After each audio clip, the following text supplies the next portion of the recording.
പുറപ്പാട് പുസ്തകം അദ്ധ്യായം 40. അതിനുശേഷം യഹോവ മോശെയോട് അരുളിച്ചെയ്തത്, 1-ാം മാസം 1-ാം തീയതി നീ സമാഗമനകൂടാരമെന്ന തിരുനിവാസം നിവർക്കണം. സാക്ഷ്യപെട്ടകം അതിൽ വെച്ച് തിരശ്ശീലകൊണ്ട് പെട്ടകം മറയ്ക്കണം. മേശ കൊണ്ടുവന്ന് അതിന്റെ സാധനങ്ങൾ ക്രമത്തിൽ വെക്കണം. നിലവിളക്ക് കൊണ്ടുവന്ന് അതിന്റെ ദീപം കൊളുത്തണം. ധൂപത്തിനുള്ള പൊൻപീഠം സാക്ഷ്യപെട്ടകത്തിന് മുമ്പിൽ വെച്ച് തിരുനിവാസ വാതിലിന്റെ മറശ്ശീല തൂക്കിയിടണം. സമാഗമനകൂടാരമെന്ന തിരുനിവാസത്തിന്റെ വാതിലിന് മുമ്പിൽ ഹോമയാഗപീഠം വെക്കണം. സമാഗമനകൂടാരത്തിനും യാഗപീഠത്തിനും നടുവിൽ തൊട്ടിവെച്ച് അതിൽ വെള്ളം ഒഴിക്കണം. ചുറ്റും പ്രാകാരം നിവർത്ത് പ്രാകാരവാതിലിന്റെ മറശ്ശീല തൂക്കിയിടണം. അഭിഷേകതൈലം എടുത്ത് തിരുനിവാസവും അതിലുള്ള സകലവും അഭിഷേകം ചെയ്ത് അതും അതിന്റെ ഉപകരണങ്ങളൊക്കെയും ശുദ്ധീകരിക്കണം. അത് വിശുദ്ധമായിരിക്കണം. ഹോമയാഗപീഠവും അതിന്റെ എല്ലാ ഉപകരണങ്ങളും അഭിഷേകം ചെയ്ത് യാഗപീഠം ശുദ്ധീകരിക്കണം. യാഗപീഠം അതിവിശുദ്ധമായിരിക്കണം. തൊട്ടിയും അതിന്റെ കാലും അഭിഷേകം ചെയ്ത് ശുദ്ധീകരിക്കണം. അഹരോനെയും പുത്രന്മാരെയും സമാഗമനകൂടാരത്തിന്റെ വാതിൽക്കൽ കൊണ്ടുവന്ന് അവരെ വെള്ളംകൊണ്ട് കഴുകണം.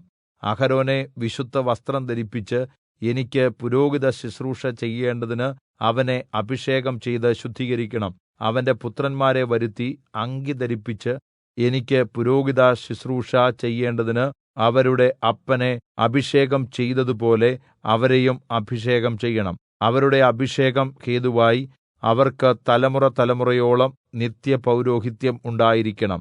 മോശെ അങ്ങനെ ചെയ്തു. യഹോവ തന്നോട് കല്പിച്ചതുപോലെ എല്ലാം അവൻ ചെയ്തു. ഇങ്ങനെ 2-ാം വർഷം 1-ാം മാസം 1-ാം തീയതി തിരുനിവാസം നിവർത്തി. മോശെ തിരുനിവാസം നിവർക്കുകയും അതിന്റെ ചുവട് ഉറപ്പിക്കുകയും പലക നിർത്തുകയും അന്താഴം ചെലുത്തുകയും തൂൺ നാട്ടുകയും ചെയ്തു. അവൻ മൂടുവിരി തിരുനിവാസത്തിന്മേൽ വിരിച്ചു. അതിന് മീതെ മൂടുവിരിയുടെ പുറമൂടിയും വിരിച്ചു. യഹോവ മോശെയോട് കല്പിച്ചതുപോലെ തന്നെ അവൻ സാക്ഷ്യം എടുത്ത് പെട്ടകത്തിൽ വെച്ചു. പെട്ടകത്തിന് തണ്ടുകൾ ഇട്ടു. പെട്ടകത്തിന് മീതെ കൃപാസനം വെച്ചു. പെട്ടകം തിരുനിവാസത്തിൽ കൊണ്ടുവന്നു. മറയുടെ തിരശ്ശീല തൂക്കി സാക്ഷ്യപെട്ടകം മറച്ചു. യഹോവ മോശെയോട് കല്പിച്ചതുപോലെ തന്നെ ചെയ്തു. സമാഗമനകൂടാരത്തിൽ തിരുനിവാസത്തിന്റെ വടക്കുവശത്ത് തിരശ്ശീലയ്ക്ക് പുറത്തായി മേശ വെച്ചു. അതിന്മേൽ യഹോവയുടെ സന്നിധിയിൽ അപ്പം അടുക്കി വെച്ചു. യഹോവ മോശെയോട് കല്പിച്ചതുപോലെ തന്നെ ചെയ്തു.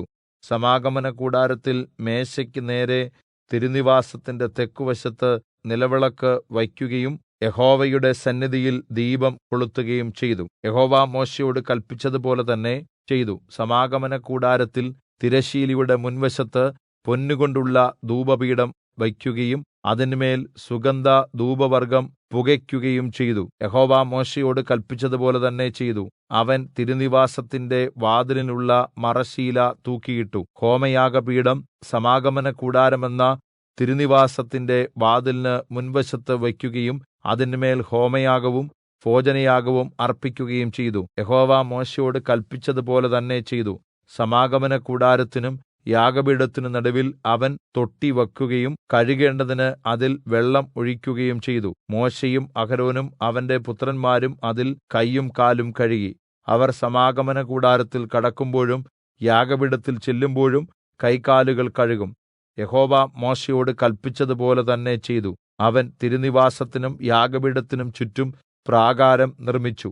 പ്രാകാരവാതിലിന്റെ മറശ്ശീല തൂക്കിയിട്ടു. ഇങ്ങനെ മോശെയുടെ പ്രവൃത്തി സമാപിച്ചു. അപ്പോൾ മേഘം സമാഗമനകൂടാരത്തെ മൂടി. യഹോവയുടെ തേജസ്സ് തിരുനിവാസത്തെ നിറച്ചു.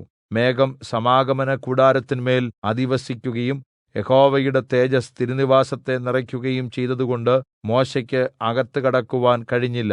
മേഘം തിരുനിവാസത്തിന്മേൽ നിന്ന് ഉയരുമ്പോൾ യിസ്രായേൽ മക്കൾ യാത്ര പുറപ്പെടും.